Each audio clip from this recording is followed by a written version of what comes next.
देवर्षि नारद जी ने देवताओं को श्राप दे दिया और उसके बाद भगवान श्री कृष्ण ने उन्हें उस योनि से मुक्ति दिला दी, तो उसको देवर्षि का श्राप नहीं, कृपा बता दिया जाता है। अब देखो आप इस वीडियो को देखो। देवर्षि नारद जी विचरण कर रहे थे कैलाश के समीप ही अलकनंदा थे। अलकनंदा में कुबेर के नलकुबर मणिग्रीव नाम के 2 पुत्र देव मदिरा पान करके, जो देवता लोग पान करते हैं, वो मदिरा पान करके गंगा जी में निर्वस्त्र अप्सराओं के साथ जल क्रीड़ा कर रहे थे। अब आप इसमें देख सकते हैं क्या बताया है कि देव मदिरा पान करके, मतलब जो देवता लोग मदिरा का पान करते हैं। मदिरा तो मदिरा होती है, चाहे वो देवता पान करें, चाहे वो राक्षस पान करें। और वो व्यक्ति जो मदिरा पान करता है, वो देवता कैसे हो सकता है? तो इसका मतलब है जो तुम्हारा देवलोक है, जिसे आप कई नामों से जानते हैं, स्वर्गलोक और पता नहीं किन-किन नामों से।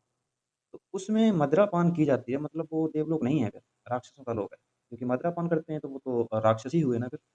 आगे देखते हैं आगे इन्होंने क्या कहा है। अप्सराओं ने देखा देवर्षि नारद जी तो फौरन शर्मा कर बाहर निकली और वस्त्र आदि धारण करके प्रणाम किया, लेकिन वो वैसे ही मदिरा के नशे में गंगा जी में। तो उनका, तुम देवताओं में श्रेष्ठ कुबेर के पुत्र होकर इस तरह अभद्र व्यवहार करते हो, तुम्हारी बुद्धि भ्रष्ट हो गई है, तुम श्री मतलब धन से मतवाले हो रहे हो, इसलिए तुम्हें ज्ञान भी नहीं है कि कौन तुम्हारे सामने खड़ा है, क्या है, तुम इस तरह मदोन्मत्त हो रहे हो, जाओ मैं शाप देता हूँ, तुम वृक्ष योनि को प्राप्त हो जाओ। और दूसरी बात यहाँ पर ये निकल कर आती है कि नारद जी को ऐसी तो क्या ही प्रॉब्लम थी कि जब वो लोग अप्सराओं के साथ में जल क्रीड़ा कर रहे थे या कुछ भी कर रहे थे अपना, तो नारद जी एक ऋषि थे, ब्रह्मर्षि जिन्हें कहा जाता है। ब्रह्मा जी के पुत्र नारद जी को ऐसी क्या ही समस्या आन पड़ी थी कि उनके पास जाकर उन्हें देखने चले गए, सीधा-सीधा उन्हें श्राप देने चले गए। और नारद जी ने ऐसा क्या सोचा कि उनकी जल क्रीड़ा में विघ्न डालने चले गए?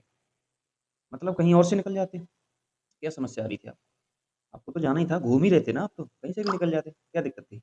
लेकिन नहीं, उन्हें श्राप देना था ना जाके, क्यों? तुमने मुझे देखकर मुझे प्रणाम नहीं किया।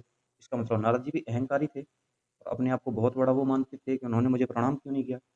अप्सराओं ने प्रणाम कर लिया तो छोड़ दिया उन्हें, इन्होंने नहीं किया तो मतलब उन्हें वहाँ जाना ही क्यों था? क्यों गए थे आखिर वहाँ?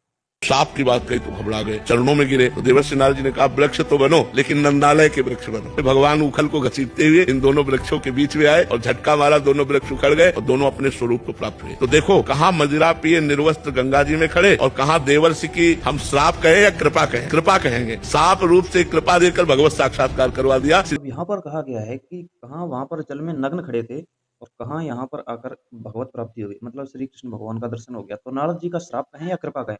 कृपा कहेंगे। अब एक चीज़ यहाँ पर आप भूल गए कि ये लोग देवता थे, मतलब देवलोक के वासी थे।